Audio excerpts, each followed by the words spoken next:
Welcome viewer, I am Murugan S.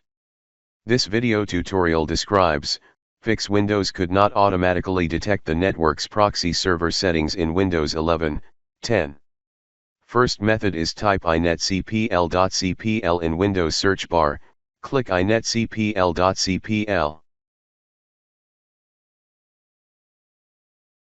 Click Connections, click LAN Settings. Uncheck under Proxy Server.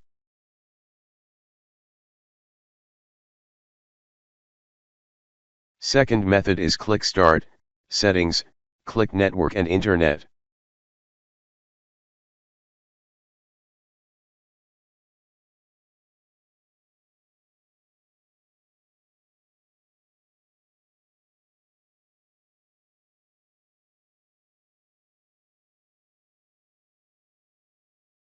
I hope this video tutorial helps to you.